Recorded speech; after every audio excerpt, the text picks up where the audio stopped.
Lima Sur, Arequipa y Lamas, Tarapoto escuchan Misterios al Anochecer. Misterios al Anochecer, un programa que te interna en lo mejor de los enigmas, en los hechos misteriosos, la cultura y la buena música. Misterios al Anochecer.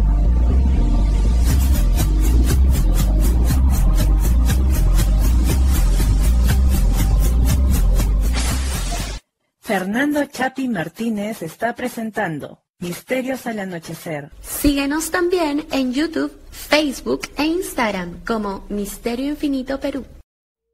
¿Qué tal, amigos? ¿Cómo están? ¿Cómo están todos? Bienvenidos una edición más, una ocasión más de encontrarnos en las ondas o a través de la plataforma que nos sigan, porque también puede ser que estén no en la radio, YouTube, en alguna de las páginas web, radios virtuales que nos retransmiten.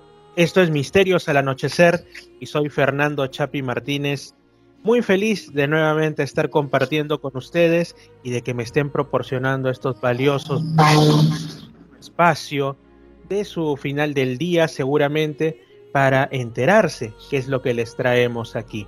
O quizá nos estén viendo, como digo, en Misterio Infinito Perú en YouTube. En ese caso, seguramente pues nos podrán dejar algún comentario diciéndonos qué les ha parecido esta ocasión en la que nos reunimos virtualmente.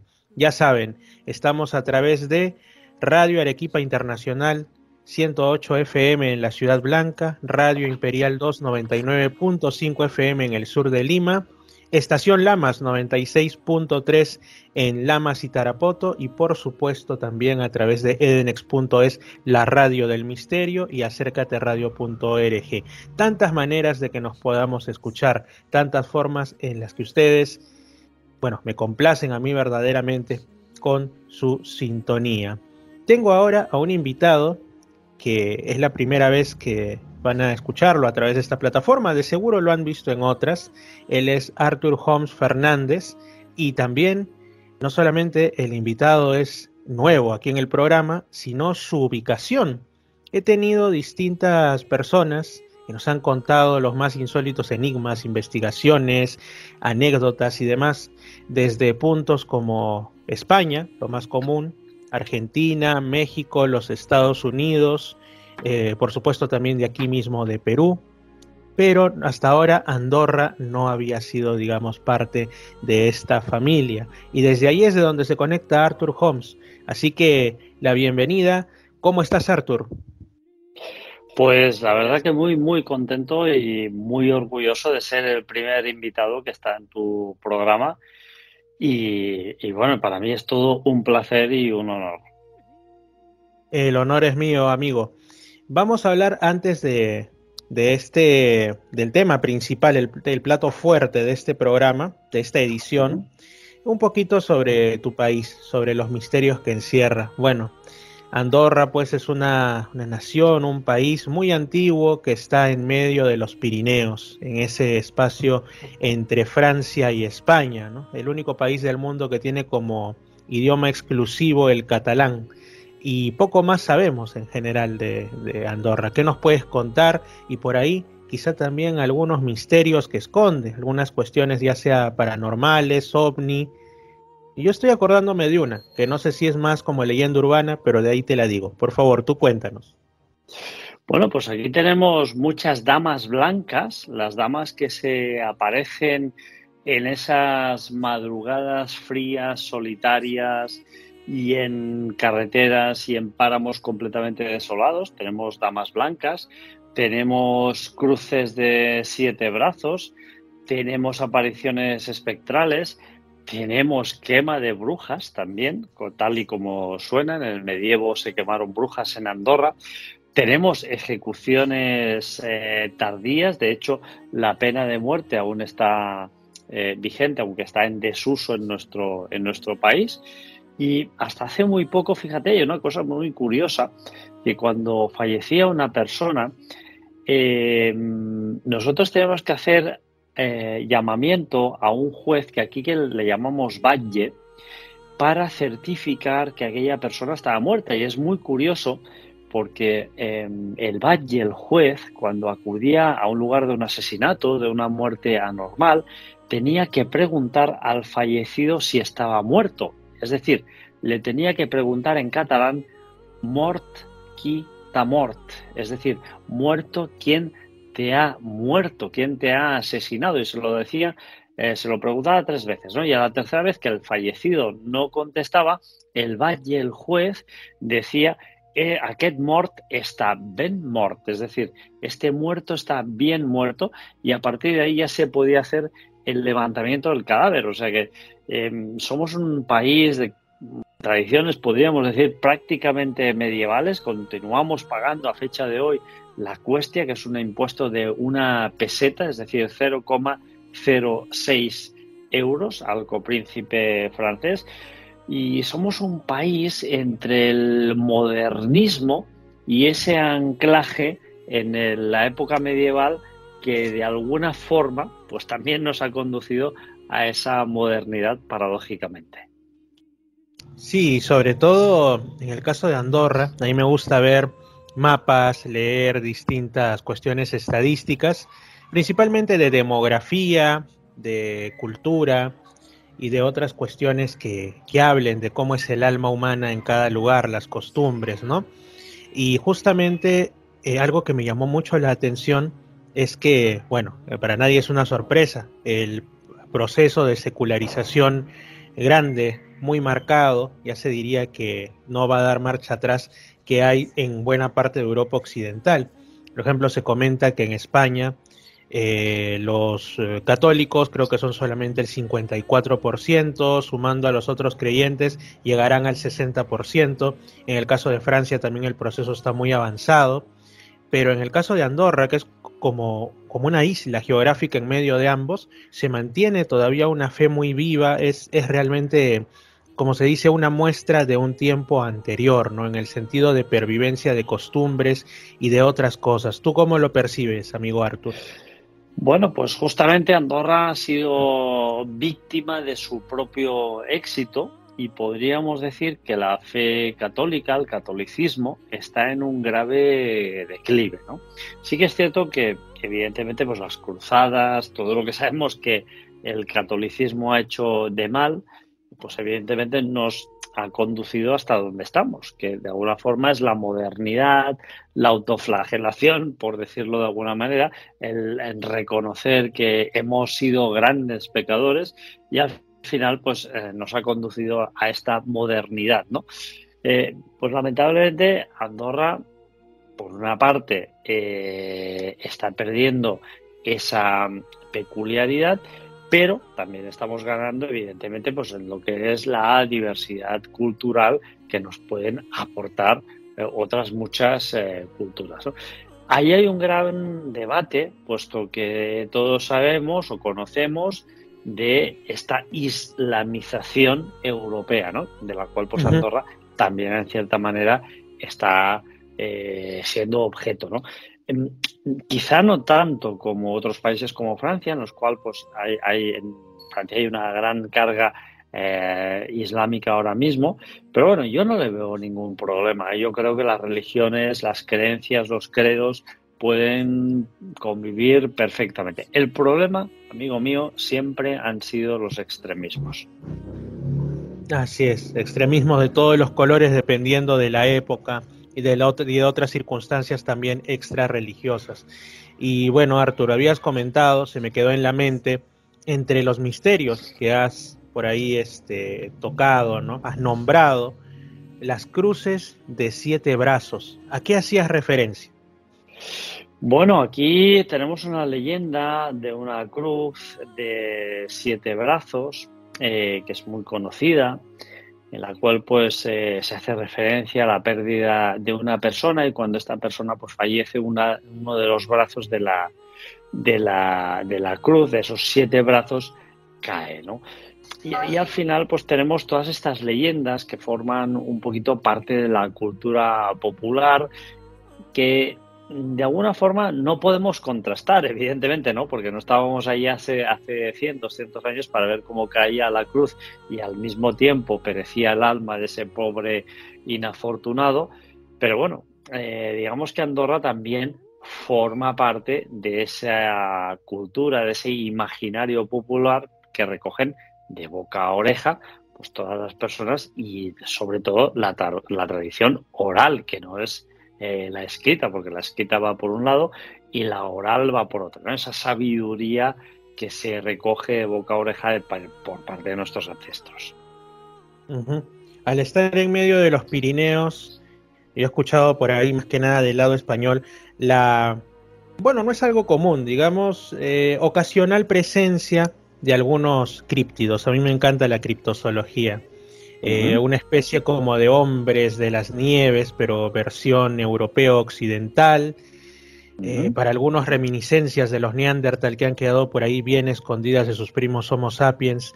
¿Hay casos de criptozoología en Andorra? Bueno, tales como casos de criptología en Andorra no los hay, pero sí que tenemos muy cerca en tierras catalanas los golluts, que son esos enanos de los Pirineos, vasco-catalanes, podríamos decir, que también pues han hecho, aunque sea de forma muy pasajera, pero acto de presencia en Andorra, ¿no? En Andorra tenemos pues Rómulo y Remo, que son unas leyendas pues que nacen prácticamente en Andorra. Esto es algo que mucha gente desconoce. Y por ejemplo tenemos pues, pueblos donde hay muchas leyendas, evidentemente, que están forjadas a base de homis lobis, de esos hombres lobo, de esos seres también de la criptología, que de alguna forma se recogen en el anecdotario o legendario popular, ¿no? Y eso también está plagado en Andorra. Yo recuerdo que hasta principios de los años 70, finales de los años 60, se recogían muchísimas leyendas, sobre todo relacionadas con lobos en Andorra. En Andorra tenemos una leyenda de un pueblo que se llama Engolasters, ¿no? Que si uno lo traduce al latín sería Engol, que es como traga, asters, que es los astros.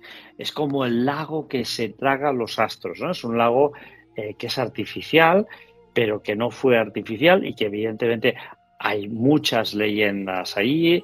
Fue un pequeño núcleo, evidentemente de montaña, que era Engolasters, en el cual pues vivían personas hace muchos años, y ahora mismo pues hay, si no recuerdo mal, 2 restaurantes únicamente en ese enclave, ¿no?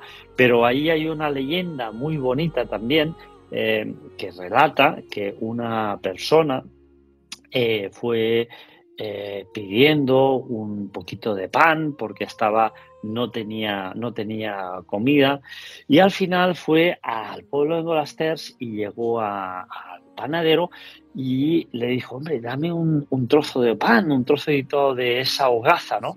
Y el panadero le dijo: no, porque, hombre, el pan es muy caro, ¿no? Evidentemente, en el medievo, pues todos sabemos lo que costaba cultivar el trigo, ¿no? Entonces le dijo: hombre, mira, fíjate que en el suelo te están cayendo todos estos trocitos de la masa de pan, júntalos y hazme un pan, ¿no? El panadero juntó esos trozos, vio que le salía un pan y que lo podía vender, y entonces no le dio ese pan a esta pobre persona indigente, ¿no? Entonces, esta persona indigente resulta que tenía una serie de poderes. Salió de esa panadería sin obtener un solo trozo de pan y encontró un joven que le dio de aquello. Recordamos, ¿no?, un poquito la circunstancia también a Jesús de Nazaret, que esa viuda le da todo lo que tenía, ¿no? Pues un poquito pasó lo mismo ahí. Esa joven persona le dio un trocito de pan a ese indigente y le dijo: mira, vete de aquí, de este pueblo, de Engolasters, porque esta noche lo voy a inundar y todo el pueblo va a quedar sumergido bajo un lago, que es el lago de Engolasters, ¿no? Y cuenta la leyenda que efectivamente aquella noche hubo una gran lluvia torrencial, la población quedó completamente anegada bajo ese lago de Engolasters, que hoy en día podemos disfrutar por cierto, un paraje bucólico, precioso, muy bonito, y que, pues de alguna forma, esa persona humilde pudo salvar su vida y el resto del pueblo pereció ahogado en ese lago por justamente no querer ayudar a ese ángel, ¿no? Entonces hay leyendas muy, muy bonitas en Andorra, la verdad.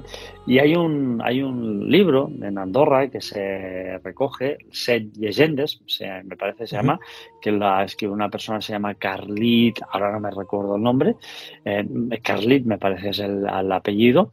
Pues es un libro magnífico que recoge, entre otras, pues esta leyenda que es preciosa. Excelente, he quedado sorprendido y me parece que también hay leyendas similares con esa misma enseñanza moral, ¿no? De ayudar al desposeído, ayudar a la persona en peligro, al hambriento, porque no sabes si te puedes estar encontrando con un auténtico ángel, ¿no? Como creo que figura en la Biblia algo así como que lo que hicisteis con el pobre se lo estás haciendo al propio Cristo, algo así es, no recuerdo ahora, pero la idea central es esa. Entonces, muy interesante porque también he escuchado de eso en otras partes del mundo, ¿no? Y pues bueno, esas son las leyendas, las maravillosas leyendas. Fenómeno ovni, amigo, fenómeno ovni. ¿Algún caso o algunos casos quizá de ya sea naves o presuntos humanoides en aquellas tierras de Andorra?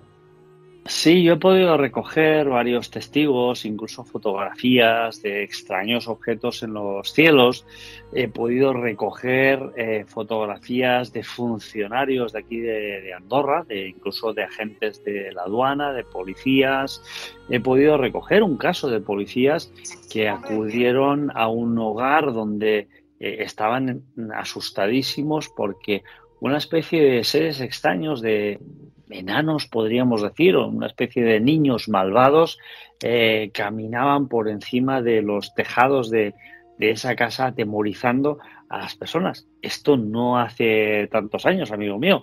Estamos hablando de hace unos 14, 15 años atrás, a los cuales pues la policía andorrana acudió para intentar dilucidar estos hechos que al final pues quedaron sin ningún tipo de resolución, como suele pasar en la gran mayor parte de estos casos y fenomenología extraña a la cual pues evidentemente ya estamos tan acostumbrados, ¿no?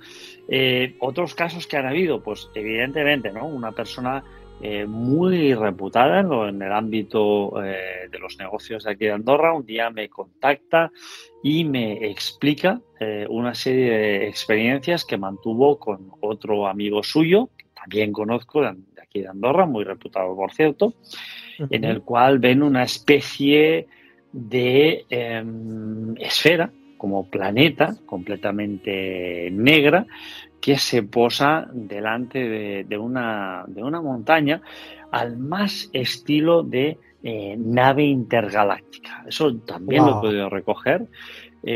Algo realmente muy, muy, muy extraño. Y estas mismas personas también fueron testigos de una especie de baile de luces láser en la montaña, del cual, pues evidentemente no hay ningún tipo de explicación. Yo intenté recabar información sobre este asunto e incluso llegué a contactar con una de las personas que recientemente pues ha organizado los Juegos Olímpicos de Centroamérica. Ha hecho la presentación de la inauguración, ha organizado la inauguración de los Juegos Olímpicos Norteamericanos de Centroamérica y me dijo, bueno, Artur, esto es muy difícil de explicar e incluso con la tecnología que tenemos hoy en día no es sencillo de reproducir, ¿no? Y estas dos personas también, o sea, empresarios de Andorra muy conocidos que dieron la cara, no tuvieron ningún tipo de explicación para poder relatar qué es lo que había podido provocar esas extrañas luces en los cielos, ¿no? En fin, hay muchos casos también en mi pequeño país, podríamos decir que es un micropaís, tenemos 468 kilómetros cuadrados, cosa que es inconcebible para la mayor parte de las mentes humanas, puesto que de punta a punta tenemos 36 kilómetros solo. O sea, fíjate, ¿no? Haces 36 kilómetros y estás de una punta a la otra del país. Esto es algo prácticamente, seguramente para vosotros, inconcebible. Sí, sobre todo tantos misterios en un país tan relativamente pequeño en comparación a otros. Y justamente, bueno, me has sorprendido con una de las cosas muy especialmente que has contado, que es la de unos niños malévolos jugando en los tejados. No solo porque la escena de imaginártela es bastante de película y da susto en realidad, sino porque hace mucho, cuando yo era pues un puber de 12 años probablemente, empezaba a leer, a juntar mis propinas, mis dineritos ahí que me daban mis padres para obtener revistas de misterio, que aquí llegaban mucho después, sobre todo de España, llegaba Año Cero, y bueno, también unas revistas llamadas Reporte OVNI de México y así, ¿no? Entonces yo me nutría de ello, de lo que aparecía en un canal de cable sobre temática ovni paranormal, esotérica y demás, llamado Infinito de Argentina. Y entre todo eso, yo estoy casi seguro que lo leí en una Año Cero, ya perdida hace mucho, mencionaban la historia de un lugar, creo que era en España o en Portugal, en España me parece que era, donde la población decía haber visto, así lo describieron, porque era un lugar rural, ¿no?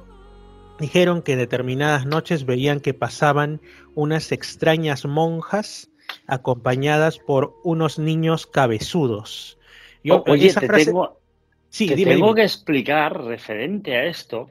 Hace muy poquito hablé con una persona que vive muy cerca de lo que es el Escorial y paseando en bicicleta por un páramo completamente desierto, me asegura que vio una reunión de monjes recitando oraciones, monjes ataviados con atuendos muy antiguos.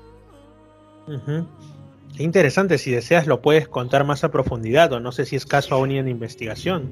Pues estoy aún en investigación, porque de hecho voy a viajar ahora a Madrid. De hecho voy a viajar el 20 y algo de noviembre y he quedado con esta persona que se llama Mireia para que me explique en profundidad todo esto, pero ella iba en bicicleta y sencillamente tuvo que parar la bicicleta porque vio una procesión de monjes ataviados con atuendos de hace 300, 400 años atrás, rezando oraciones, y iban todos como agrupados, una extraña procesión, y ella los llegó a ver, ¿no?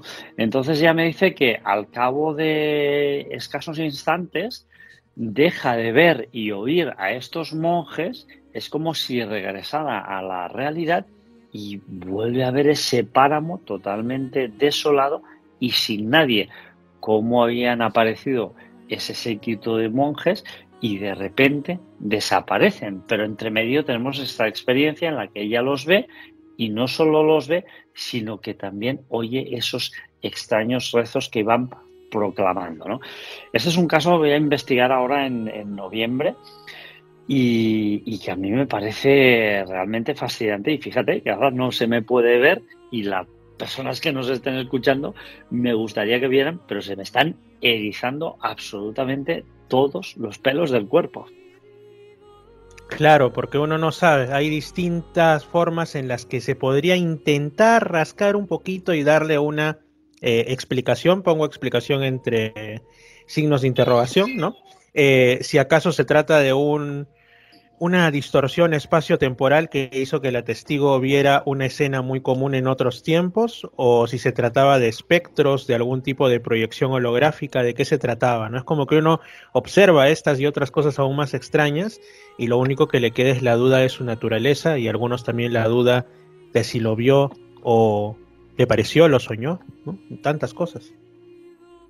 Ahí está, porque esa frontera entre la realidad, entre los sueños, entre la imaginación, definida muchas veces como parapsicología o para ufología, también porque evidentemente está muy relacionada con toda la fenomenología ovni, es un gran enigma aún hoy en día en 2023, ¿no? El poder de la mente, las fronteras, los límites de la ciencia continúan siendo hoy en día un gran dilema, un gran punto de interrogación y nunca mejor dicho en mayúsculas y en negrita.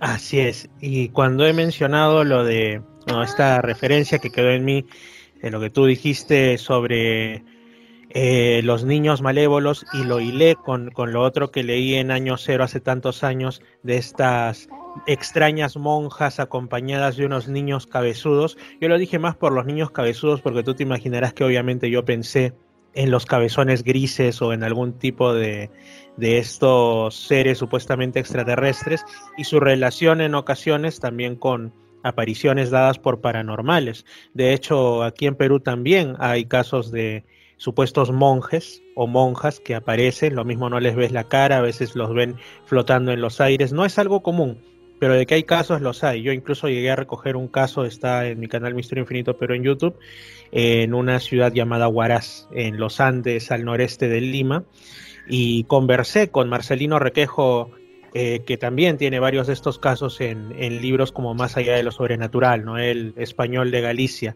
Entonces, como te digo, ¿a qué nos estamos enfrentando? ¿Quiénes son las monjas? ¿Quiénes son estos niños malévolos de grandes cabezas en algunos casos, de facciones decrépitas en otros? Yo me imagino que en tiempos no tan pasados la gente lo hubiera achacado a duendes. Hasta ahora muchos lo hacen, de hecho, o al propio Satanás y su prole. ¿Quién sabe, no? ¿Cómo cambian? Ahora diríamos que es extraterrestres. Mira, ahora que has dicho duendes, hace muy poquito estuve en Galicia, una tierra mágica, una tierra de muchas leyendas, de muchos credos, y estuve hablando con una persona que me aseguró que ella con 14 años vio un duende sentado en una rama, un duende con una sonrisa burlona, con ese típico atuendo de duende, de arlequín, podríamos decir, que la miró fijamente y esgrimió una sonrisa muy burlesca, ¿no? Entonces, claro, cuando uno habla con una persona así y le mira los ojos y ve que esta persona está siendo completamente franca, que no gana absolutamente nada, estamos hablando de una persona que es ingeniera naval, cuidado, poca broma, ¿eh? Esta persona es ingeniera naval. Y te explica esto, dices, se te corta la respiración, ¿no? Y ahí hay un gran dilema, ¿no? Y es un gran dilema pues que ya John Keel, Jacques Vallée, Freixedo, muchos investigadores, yo hablo de los españoles, de los que conozco, y franceses algunos de ellos, Bertrand Meust, etcétera, etcétera, ya esgrimieron. ¿Dónde están los límites de la imaginación, de la ciencia, de la religión, de la realidad, de el folclore? ¿Dónde están esos límites? ¿Qué es verdad? ¿Qué es cierto? ¿Qué es falso? ¿Qué es imaginación? ¿Dónde están esos límites? Los límites de la ciencia, ¿no? Los límites de la imaginación, los límites de muchas cosas que desconocemos. Pues no lo sabemos, amigo mío, pero lo que sí que sabemos es que no sabemos absolutamente nada. Exactamente. Siempre nos quedamos solamente con especulaciones y a saber si en alguna ocasión tendremos también certezas. Arthur, bueno, hemos hablado algo de Andorra, también por supuesto de España, pero, por cierto, antes de pasar a Perú, ¿no? Que también has estado por aquí investigando. En el caso de Andorra, creo que lo que ustedes tienen son copríncipes, ¿no es cierto? Ustedes es por ahí. El copríncipe me parece que es por el lado francés el presidente, y por el lado peruano, el lado español es un obispo, creo. Sí, un obispo. Un bisbe de la Seu d'Urgell, sí, el obispo de la Seu d'Urgell. Uh-huh. ¿Y qué tal? ¿Cómo es aquello? Algo insólito que uno de los copríncipes sea un obispo, ¿no? Quizá antes era lo más común, pero ¿tiene algún poder de decisión? Esto viene por Carlomagno. Carlomagno, pues de alguna forma designa estas dos figuras, libera a Andorra de los serraíns, de los moros, llamámoslo así, como se llamaban en aquella época, los serraíns que decimos aquí.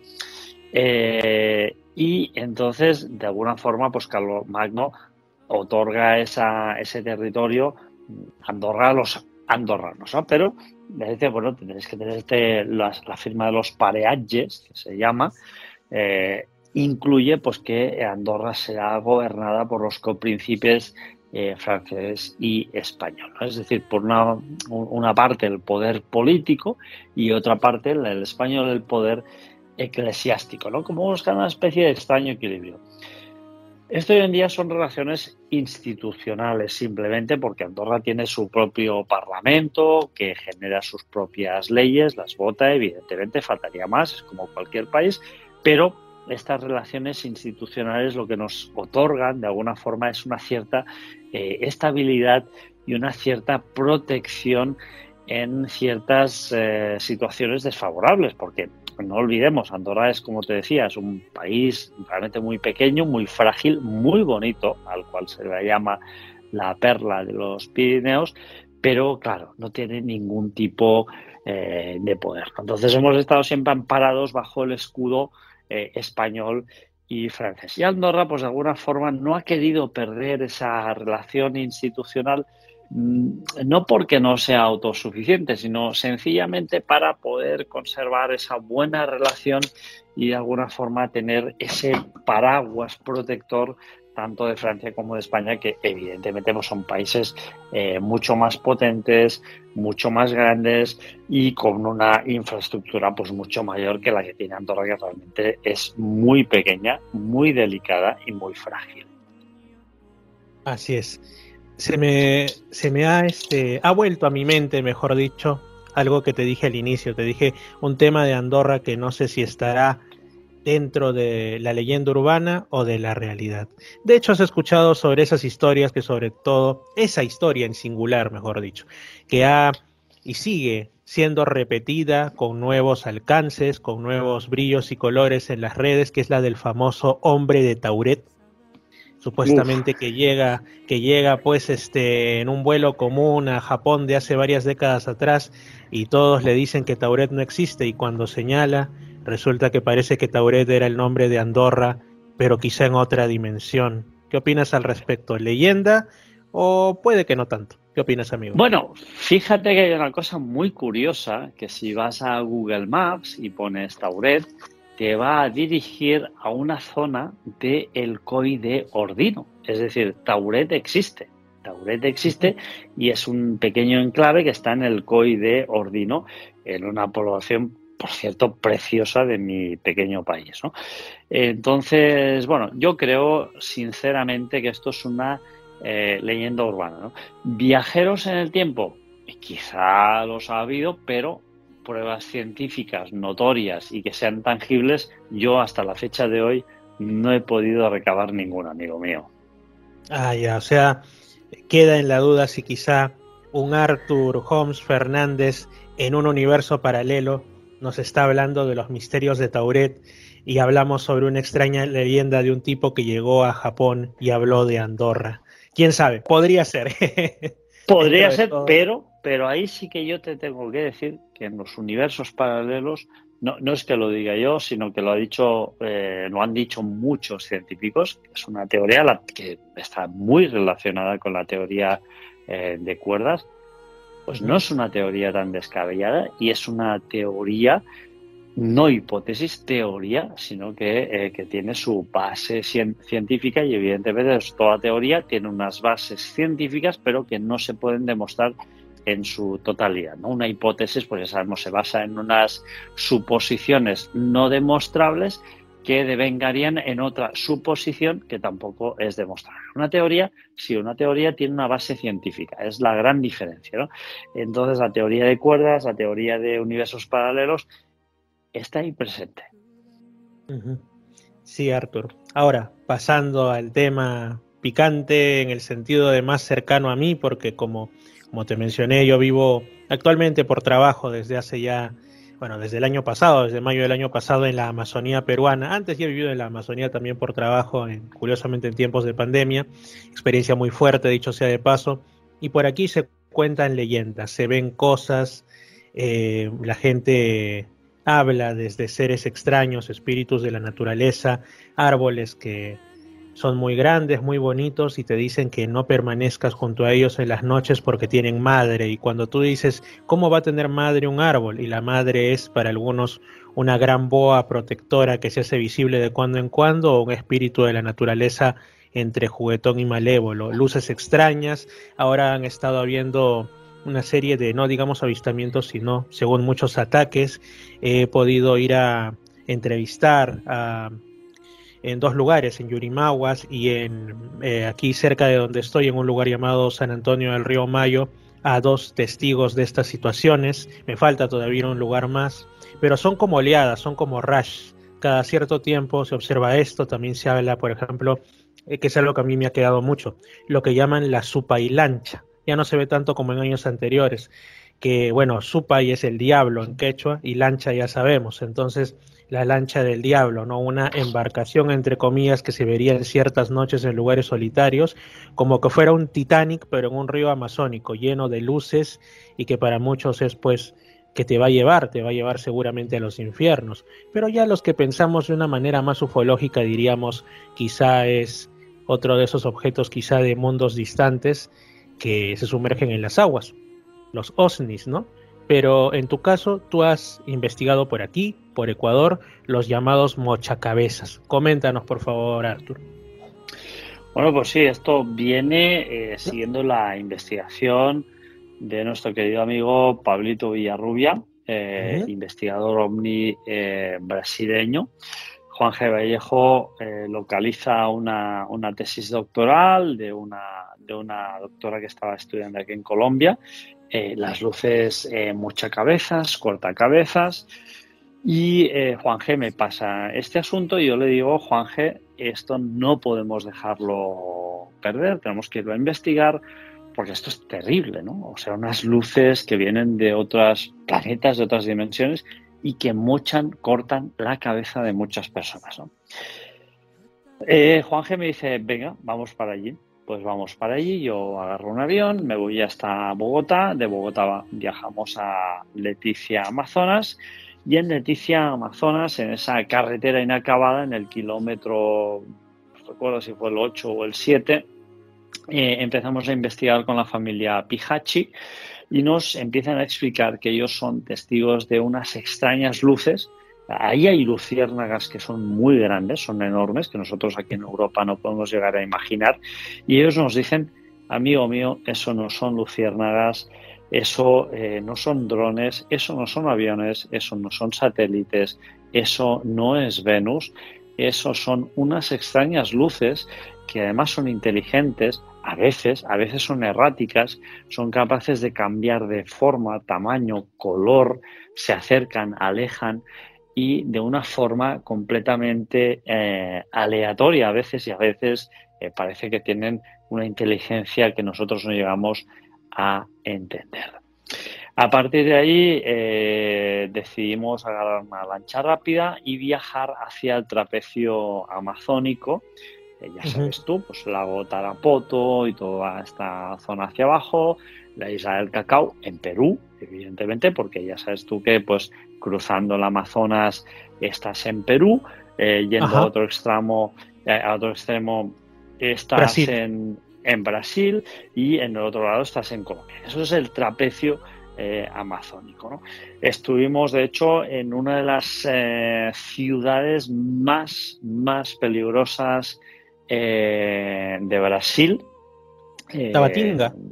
Tabatinga, dejando de lado Manaus, que también es muy peligroso. Tabatinga es extremadamente peligroso, y ahí un poquito resolvemos el enigma de los mochacabezas. Claro, los mochacabezas, ¿de dónde vienen? Pues aparecen una serie de cuerpos a los cuales les falta la cabeza o han sido degollados, y no solo les falta la cabeza, sino que en muchas ocasiones les faltan órganos internos como el corazón, los riñones e incluso el hígado.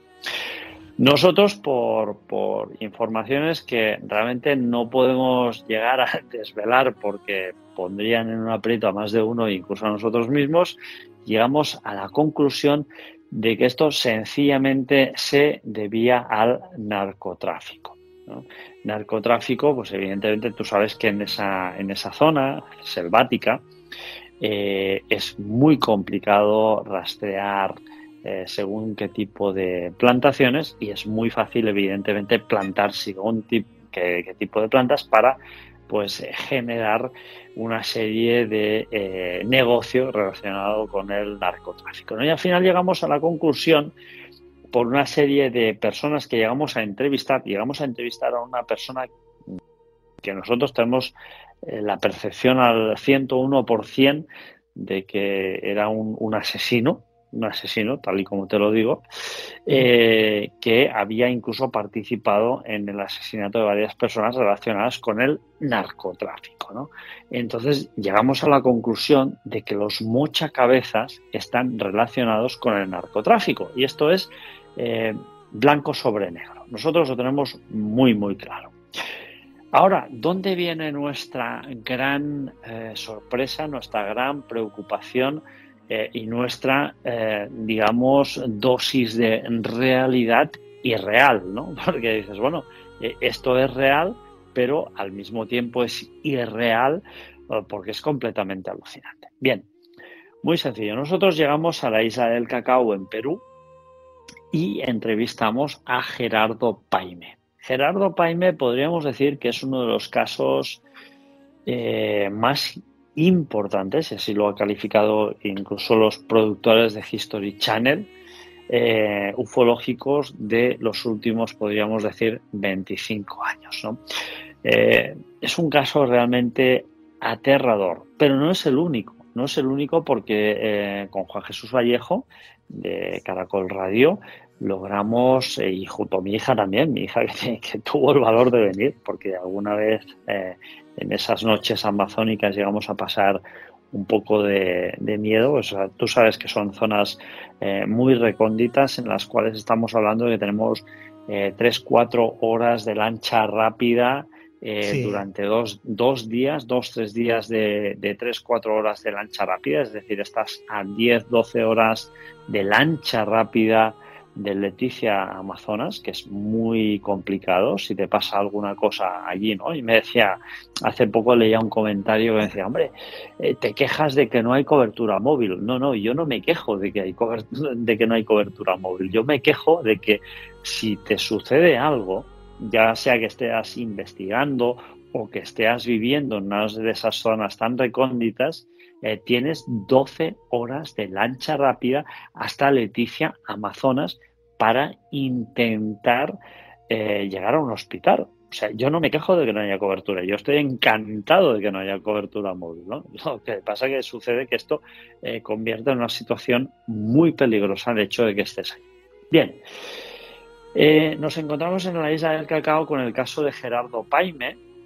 Ellos están en su casa.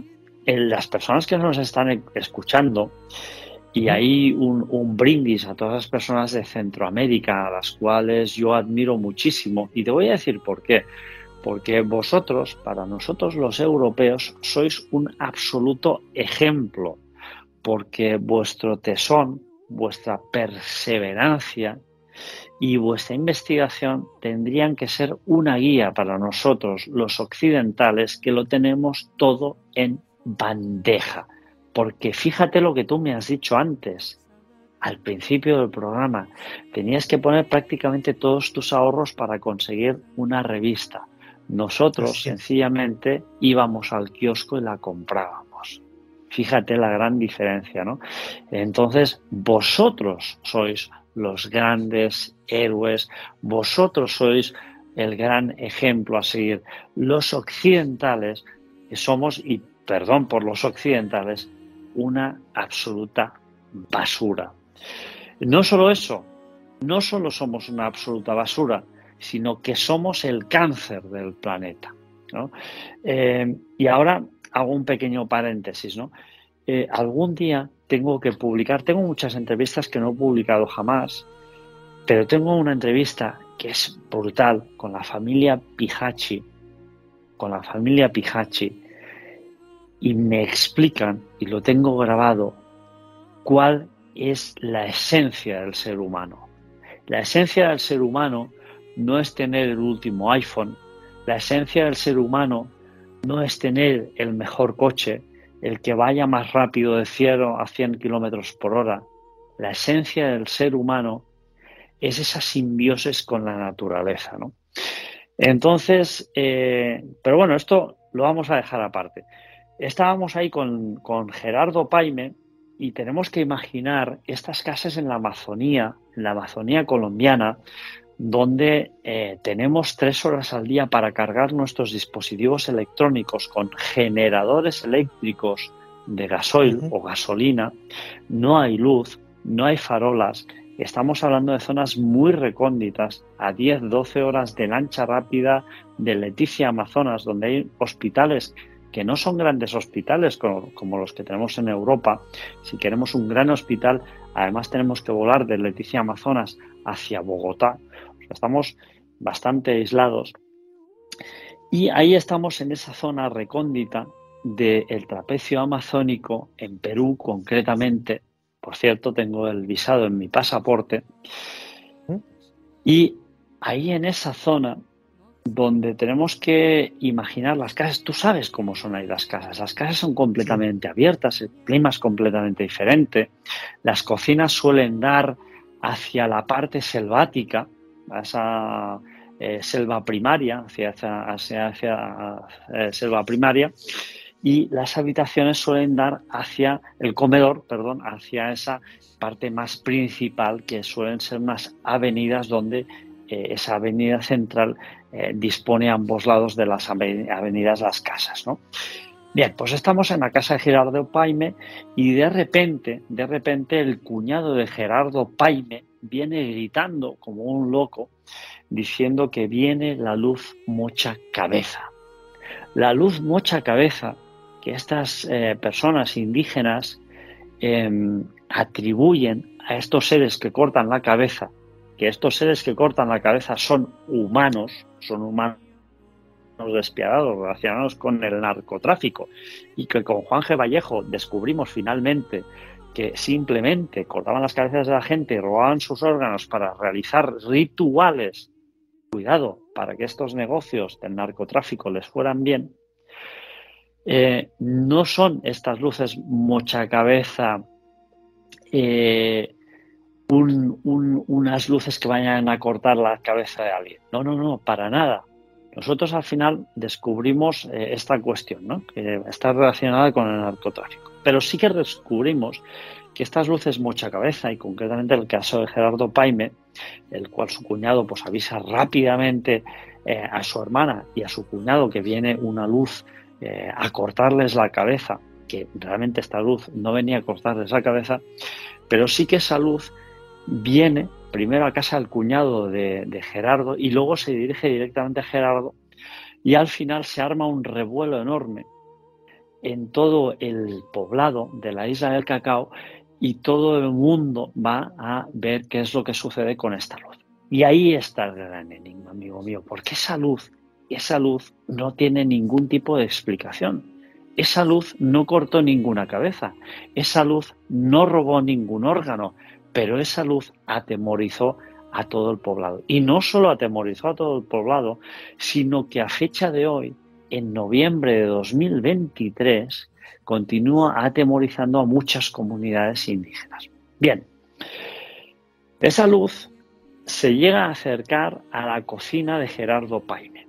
El cuñado de Gerardo Paime, al final, avisa a Gerardo y a su esposa, y al final ellos agarran las escopetas con un revuelo enorme en todo el pueblo, en todo el poblado, y ven que esa luz se transforma en una esfera que va cambiando de color, un color rojizo, un color anaranjado, un color amarillento, y de repente, aquello que era una esfera se transforma, y cuidado con esto, porque esto es lo que realmente a mí me parece alucinante, y yo no voy a poner en duda ni un solo segundo la palabra de todas las personas que entrevisté, porque yo les miré a los ojos.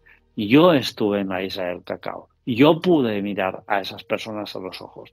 Y esas personas me dijeron que esas esferas, que eran rojizas, amarillentas y naranjas, de repente se transforman en una especie de forma humanoide que viene flotando por a medio metro de altura. No solo eso, sino que muchas personas de la comunidad indígena, incluido el cuñado de Gerardo Paime, llega a disparar ya no la esfera antropomorfa, porque la esfera antropomorfa, que primeramente era una esfera, se transforma en esfera antropomorfa, y cuando el cuñado de Gerardo Paime blande su escopeta hacia el aire para disparar a esa forma antropomorfa, se vuelve a compactar una especie de esfera y sale volando.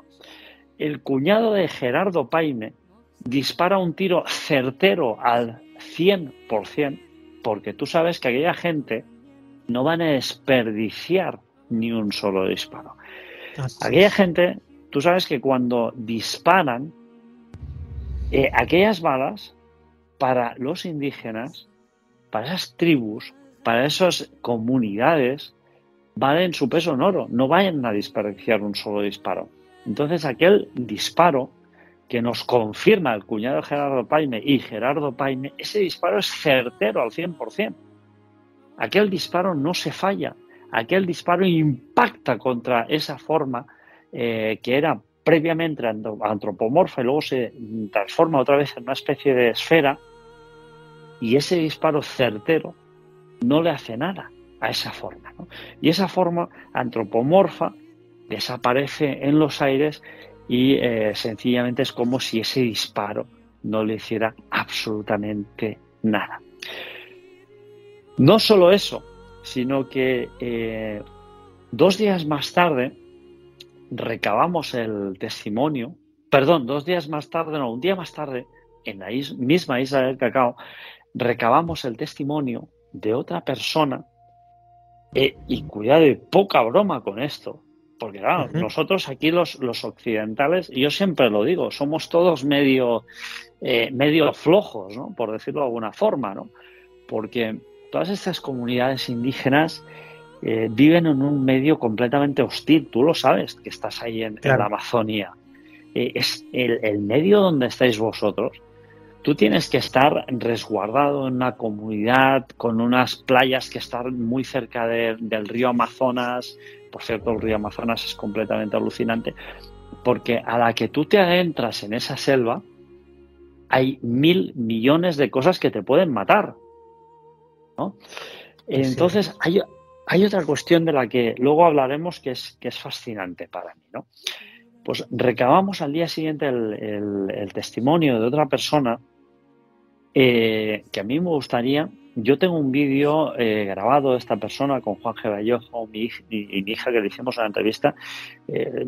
Espero un día publicarlo en YouTube, no creo que tarde mucho. De hecho, Juan G. Vallejo publicó una parte de este vídeo. Y esta persona, que está completamente fibrada, que no tiene ni un solo gramo de grasa, poca broma con esta persona, acostumbrada a estar en un medio completamente hostil donde cualquier cosa te puede matar, nos dice: mira, mi esposa y yo salimos a pescar.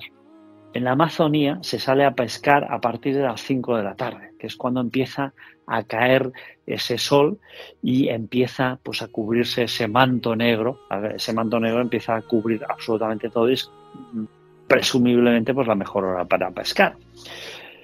Pues ellos sobre prácticamente las 8 de la tarde estaban alejados de su comunidad con esa canoa a remo sin motor, y de repente una luz se les empieza a acercar, ¿no? Y la esposa le dice: cuidado que viene la luz, muchas cabezas y nos va a cortar la cabeza. Entonces el esposo, asustado, acerca su canoa no hacia una playa, sino hacia una orilla de una quebrada en la cual estaban. Una quebrada es una especie de afluente que va a desembocar al río Amazonas, y las quebradas tenemos que imaginarlas Tú sabes, evidentemente, que hay las épocas de lluvia y las épocas de sequía.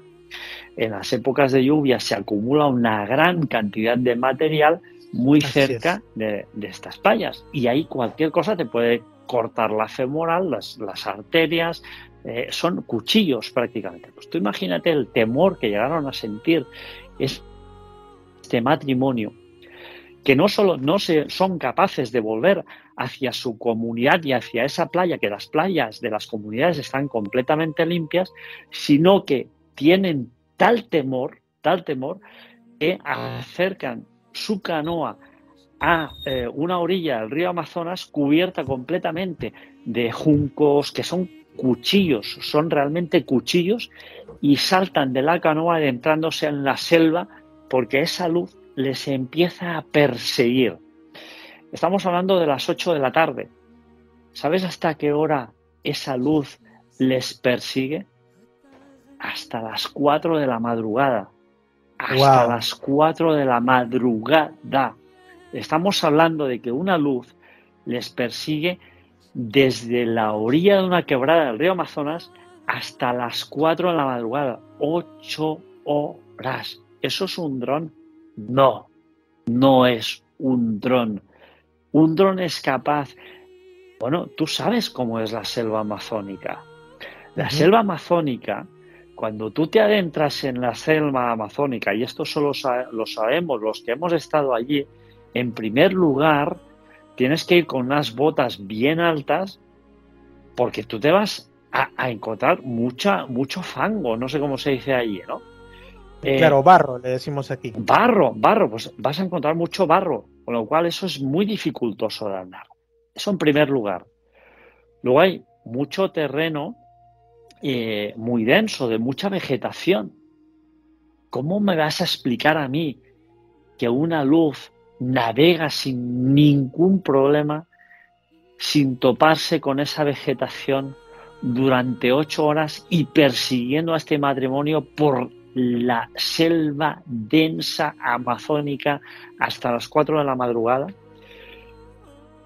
Además, hay una cosa que sucede que es terrorífica, Si recordamos las luces chupa chupa en Brasil, las luces seculares, ahí vamos, que esto Pablito Villarrubia lo tiene muy claro y lo explica muy bien en todos sus trabajos. Y eso yo lo he podido vivir en primera persona junto con mi hija y Juan Jesús Vallejo.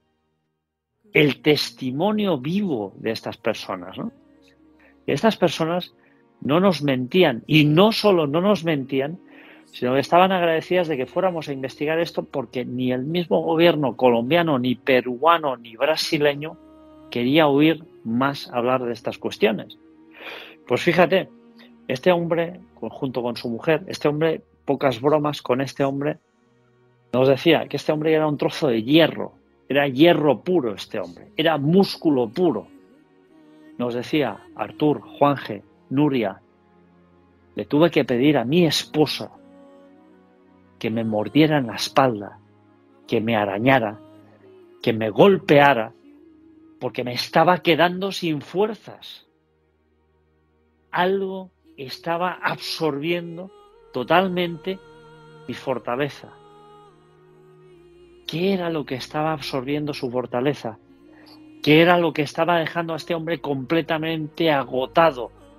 No lo sabemos, pero este hombre, te aseguro yo, que este hombre no nos mentía, igual que tampoco nos mintió Gerardo Paime, igual que tampoco nos mintió su esposa, igual que tampoco nos mintió su cuñado. Otra cosa muy importante que quería aclarar y que te quería comentar, ¿no? Que te he dicho, mira, te comentaré algo que para mí es muy importante, que aprendí en la Amazonía colombiana, peruana y brasileña. Porque esto es algo que es común en ese trapecio amazónico. Comunidades de los 3 países nos decían: Artur, Juanje, Nuria, aquí a nadie se le ocurre entrar en la selva sin pedir permiso a nuestros dioses, a nuestros espíritus. Exactamente. Y Y ahí no está. solamente eso, no solamente eso, Artur. Eso es en todo el Perú. Por ejemplo, esa es una reminiscencia. Aquí tenemos, y yo tengo una experiencia en los Andes. Fui con un amigo que era muy descreído y de pronto íbamos a ir, cuando estaba yo en mejor forma física, a un sitio arqueológico en la zona, bueno, de Ancash, ¿no? Ujú. Y bueno, un sitio llamado Yaino, que al final no llegamos. Y yo había llevado unas hojas de coca, algo de agua, unas cositas, porque hay la creencia de que tienes que dejarle una pequeña muestra de respeto o un pequeño, digamos, presente a la madre tierra, a la Pachamama o al Apu, que vendría siendo el cerro tutelar del lugar. Entonces yo veo un pequeño manantial y lo dejo a un costado. Y este amigo descreído empieza a burlarse y a decir que esas son tonterías, que como se llama, un montón de asuntos. ¿Y qué es lo que pasa? Que en determinado momento, en una ruta en la que por supuesto que podíamos perdernos, pero era como si estuviéramos caminando en círculos. La diferencia es que en determinado lugar este amigo burlón casi se desbarranca. Si no es porque se agarra por poco, ahorita estaría hablando de un fallecido. Pero al final, bueno, todo que asustados regresamos. En mi caso, que yo soy menos ágil que él, no me pasó nada, salvo un susto, ¿no?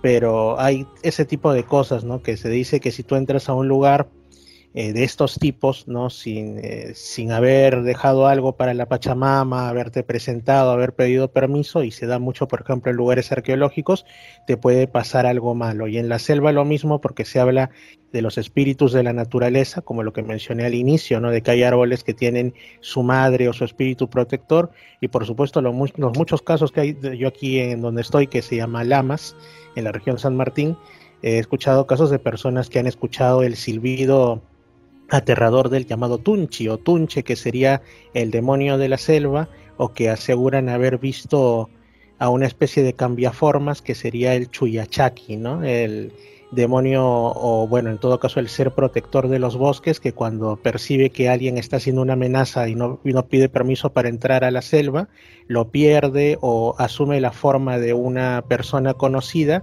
para internarlo y perderlo y hacerle sabe Dios qué cosas, ¿no?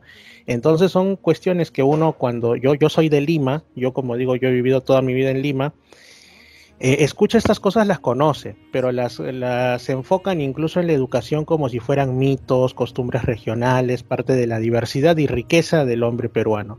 Pero cuando tú estás viviendo en los lugares, te das cuenta que la gente afirma haberlo visto, haberlo vivido, y tal como tú mencionas, te lo dicen mirándote a los ojos y con toda la seriedad del mundo. O sea, no están contándote algo para amenizar el momento, sino es una experiencia, y realmente de las grandes, de las que te dejan marcado, ¿no? Ahí está, amigo mío. Yo he estado en muchos países. Evidentemente hay gente que ha estado en muchos más países que yo. Yo he viajado un poquito, pero te puedo asegurar que para mí el hecho de estar en Perú, en Colombia y en Brasil ha sido un viaje hacia el respeto, un viaje hacia esa conexión con la madre naturaleza, ¿no? Yo pude aprender ahí muchas cosas. Yo no mambeé, yo no tomé Ambil, por ejemplo, pero sí que pude ver personas que mambeaban, que tomaban Ambil y que de alguna forma conectaban con la Pachamama, con la naturaleza, que pedían permiso a los ancestros para poder penetrar en la selva. Nosotros fuimos muy respetuosos con todo esto. De hecho, tuvimos la gran suerte, y lo digo siempre, porque a mí me gusta siempre, igual que en mi pequeño libro que he hecho, ¿no? Distorsión para ufología, historia de un reset fallido, y mencionar siempre las fuentes, ¿no?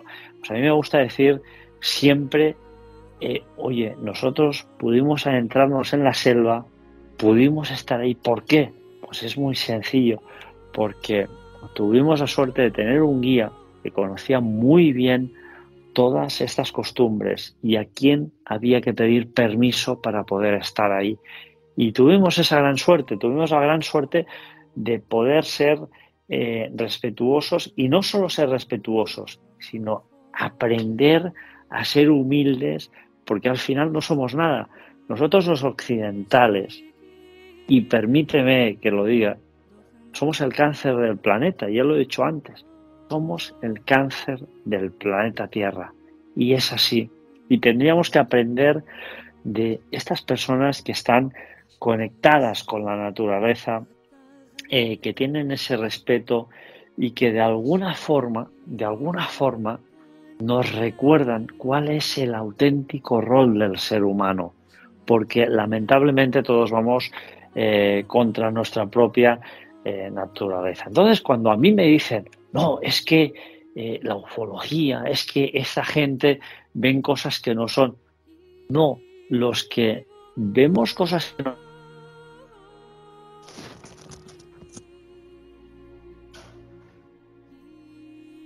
hemos perdido el respeto, hemos perdido la conexión con la naturaleza y hemos perdido todas estas cuestiones que son básicas y tremendamente, podríamos decir, circunstanciales, con esa conexión que es universal con ya no solo la naturaleza, sino con el universo, ¿no? Y por lo tanto, yo estoy muy agradecido de haber podido hacer este viaje, porque aprendí muchísimas cosas, ¿no? Y evidentemente, yo soy un gran defensor de la HET, hipótesis extraterrestre, y cuando volví de Colombia, cuando volví de Perú, cuando volví de Brasil, cuando volví de esa selva amazónica, cuando volví de ese trapecio amazónico, solo hay una cosa que puedo afirmar, que si antes creía en la hipótesis extraterrestre, ahora creo mucho más. Exacto, ese es el asunto, porque, bueno, yo he conversado con muchas personas en el tiempo que tiene este pequeño programa, que ya es un tiempito, ¿no? Inició en plena pandemia en 2020 en otra ciudad de la Amazonía llamada Puerto Maldonado, que también tiene sus cosas. Y pues he hablado con muchas personas de distintos temas y, como digo, de varios países, y yo noto que hay dos corrientes respecto a lo clásico, ¿no? La primera hipótesis quizá que surgió en el siglo XX para explicar estos objetos en el cielo, estos seres que no parecen obedecer a la evolución propia del planeta y tantas cosas, y era la hipótesis extraterrestre. De pronto empezaron a surgir otras hipótesis que también son interesantes: interdimensional, viajeros en el tiempo, experimentos de alguna potencia, tecnología secreta, militares, tantas cosas. Pero por algún motivo la hipótesis extraterrestre sigue siendo la mayoritaria, y no solamente por el gran público que no sabe más que lo que le puede dar una película o algún documental, sino en general entre muchos investigadores. Pero mientras unos dicen la hipótesis extraterrestre es válida, quizá no para explicar todo al 100%, pero sí buena parte de lo que ocurre, ha surgido otro grupo de investigadores que la desdeñan completamente, que aseguran que no hay ninguna prueba de que vengan de lejanos mundos, que cómo es posible que vengan en una nave de tuercas y tornillos, que deberían venir, qué sé yo, de alguna manera impensada por el ser humano y casi incomprensible. O sea que ellos le van a mandar al extraterrestre a que venga en la forma que a ellos les gustaría. O sea, esto parece un capricho de niño o algo así. A mí me lo parece. Y bueno, hay esto, ¿no? Como la negación de que sí son extraterrestres, y los que apoyan, y yo también creo, no que todas, pero que una parte sustancial de estos sucesos son extraplanetarios y no humanos. Ahí está. Pues esto es un poquito la corriente, la paraufología, que algunas personas han estado defendiendo en estos últimos años, ¿no? Y de alguna forma yo critico a Caravaca diciendo pues que su teoría de la distorsión, no, la teoría de la distorsión es paraufología, es algo muy antiguo, ¿no? Pero claro, es que muchas personas, amigo mío, no han estado en la Amazonía colombiana. Muchas personas no han estado con los Peul en Burkina Faso como yo he podido estar. Y cuando tú hablas con estas personas, te das cuenta de que cuando estás en un poblado en la Amazonía colombiana y cuando estás en Burkina Faso, en África, y ahí se apagan las luces, amigo mío, se apagan las luces y no queda ningún solo candil, porque ahí no hay electricidad, ahí se vive con el sol y con los generadores eléctricos, y miras a la inmensidad del cielo, en esa oscuridad inmensa, te das cuenta que mires hacia donde mires, todo es infinito, todo es infinito, no hay fin. ¿Tú me estás diciendo que ahí fuera no hay nadie más? ¿Que no hay nadie más que es inteligente? ¿Que no hay otra raza? ¿Nosotros qué esperamos como seres humanos? ¿Que venga una nave y que ponga Made in China o Made in Taiwán? ¿Somos idiotas? Esa es la pregunta, ¿no? Es que al final nosotros como seres humanos intentamos ver las cosas desde una perspectiva humana y eso no es así. Las formas de vida pueden ser tan diferentes que no seamos capaces ni de imaginar cómo son esas formas de vida. Pero es que al final somos tontos, porque es que nos pensamos que vamos a recuperar una nave extraterrestre y que va a poner Made in Taiwán o Made in China. Es que somos tontos. El ser humano es incompetentemente tonto. Exactamente. Coincido en lo mismo porque, bueno, a veces tenemos, no digo la realidad de las cosas, pero al menos bastantes indicios y nos cegamos ante ellos buscando las excusas más peregrinas y definitivamente las más tontas. Pero es cierto, y sobre todo que cuando uno está en lugares donde no hay contaminación lumínica por las noches, también ve cosas raras. A mí me ha tocado, por ejemplo, estar varias veces en la zona del lago Titicaca y justamente en Aramumuru y también con este amigo descreído, observamos el cielo cuando estaba ya oscureciendo, en Aramumuru, en esta zona que le llaman el portal, bueno, que han pasado cosas muy extrañas ahí, ¿no? Me estás dando mucha envidia, ¿eh? Me estás dando mucha envidia, ¿eh? Lago Titicaca, me estás dando mucha envidia, amigo mío. Bueno, estamos ahí y de pronto miramos hacia el cielo y lo que observamos fue unas lucecitas en medio de las estrellas que ya empezaban a aparecer, pero que estaban evolucionando entre sí. Eran unas bolitas muy chiquititas, totalmente blancas, como si fueran pelotitas, pero puestas en la parte más alta del cielo, y era como ver a dos animalitos cortejándose. Entonces ahí yo le mencioné justo a este amigo otra de las teorías, la de la biosférica y todo esto, de que a mí también me agrada muchísimo esa teoría. Los EVEs. Los EVEs, claro, que existen seres atmosféricos, tienen su propia biología y de cuando en cuando se dejan ver y a veces también quizá protagonicen esas extrañas lluvias de las que ya habló Charles Fort, ¿no? Que parecen material biológico caído del cielo. Y fue la única vez que puedo decir que vi algo, porque he visto otras cositas en el desierto de Atacama en Chile y otras cosas que para mí son naves de otros mundos, pero en este caso los vi tan juguetones y todo que me recordaron, no sé, unos conejitos jugando, por decirlo así, o unas aves cortejándose. Entonces yo dije, caramba, el universo está más lleno y esos que lo llenan están más cerca de nosotros de lo que queremos pensar, ¿no? Así es, y desde luego tú dabas un dato que es clave, ¿no? La inmensidad del espacio. Es decir, cuando tú miras en estas zonas que no hay contaminación lumínica y miras ahí al espacio, todo aquello que hay ahí, mires hacia donde mires, norte, sur, este, oeste, es infinito, no tiene fin. Entonces no conocemos absolutamente nada. Hay miles de millones de galaxias. Se ha descubierto que hay centenares de miles de sistemas solares. Entonces, ¿dónde vivimos? ¿Somos los únicos? ¿Somos el ombligo del mundo? Para nada, para nada.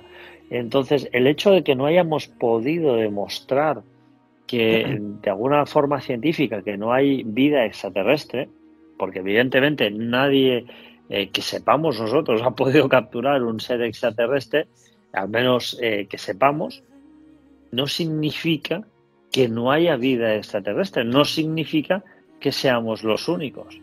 Evidentemente, faltaría más, ¿no? Y si miramos toda esa inmensidad que hay ahí fuera, pues evidentemente no estamos solos. Mira, yo hace muy poquito, y coincidiendo con el 30 aniversario de Expediente X, una serie, por cierto, completamente alucinante, formidable, que a mí me encanta, el capítulo 1. ¿Sí? ¿Me oyes? Sí, claro, digo ajá, porque para mí también, claro que sí. Claro, ahí está, pues el capítulo 1, el primer episodio de la serie, de la temporada 1, ya te pone, ¿no? Al final del capítulo, basado en hechos actuales y reales, ¿no? Los gobiernos saben mucho más de lo que nos dicen, eso yo lo tengo muy claro, y evidentemente, yo creo que el hecho de pensar que estamos solos es una absurdidad total. Yo lo tengo, no es que lo tenga claro, es que lo tengo clarísimo. Así es, Arthur. Me parece excelente.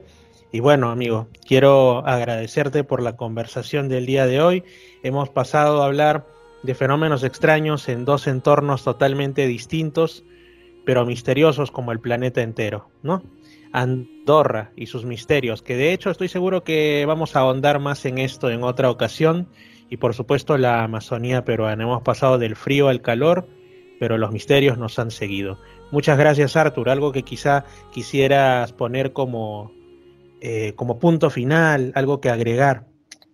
Pues mira, te tengo que decir que justamente con Juan Jesús Vallejo estamos planteándonos seriamente venir a Perú a investigar estos últimos ataques que han tenido lugar por parte de, además, unos extraños seres y que han recogido varias comunidades indígenas de aquí de la zona, y simplemente hacer un llamamiento a todo el planeta y sobre todo a los occidentales, y que salgamos de esta ignorancia consabida, de esta ignorancia voluntaria en la que estamos, y que prestemos, por favor, atención a estos sabios que los hay. Y fijémonos que en la época de COVID, estas comunidades indígenas, muy poca gente ha fallecido de COVID. Esto es un dato muy interesante, porque estos conocimientos que de alguna forma nosotros estamos desdeñando, estamos desprestigiando cada día desde Occidente, son realmente los que han hecho que la ciencia avance, ¿no? Y una de las cosas más importantes que pude aprender en la Amazonía colombiana, peruana, brasileña, es el curare, ese elemento que las farmacéuticas robaron directamente el conocimiento de las tribus indígenas, y que hoy en día, gracias a este curare, es posible realizar trasplantes de corazón, porque justamente esos elementos químicos que se recuperan de ranas, que se recuperan de ciertas plantas, son los que hacen que podamos anestesiar a una persona sin que tenga espasmos, esto es muy importante, y que podamos realizar hoy en día trasplantes de corazón. Y esto es gracias al conocimiento de estas comunidades indígenas de la Amazonía.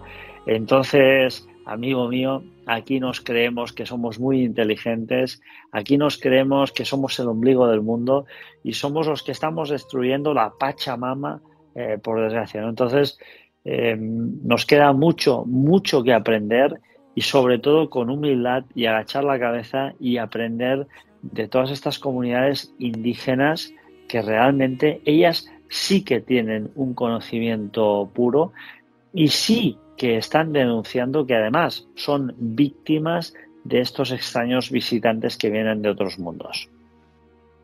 Así es, muy buen final de conversación, amigo Arthur Holmes. Entonces te mando un fuerte abrazo hasta allá, hasta las tierras montañosas y tradicionales de Andorra. Y pues desde aquí estamos no solamente con diferencia horaria, sino también con diferencia de paisaje y definitivamente de temperatura. Me imagino que por allá debe estar haciendo frío, por acá ya cayó la noche, pero como no podía ser de otra manera, aún sigue el calor. Y nada mejor también que el calor de una muy buena conversación. Muchas gracias, Arthur. Saludos, y desde aquí, desde Misterios al Anochecer. Muchas gracias a ti. Aquí 1:15 de la madrugada. Un abrazo muy fuerte desde los Pirineos Orientales. Fernando Chapi Martínez está presentando Misterios al Anochecer. Síguenos también en YouTube, Facebook e Instagram como Misterio Infinito Perú. Lima Sur, Arequipa y Lamas Tarapoto escuchan Misterios al Anochecer. Misterios al Anochecer, un programa que te interna en lo mejor de los enigmas, en los hechos misteriosos, la cultura y la buena música. Misterios al Anochecer.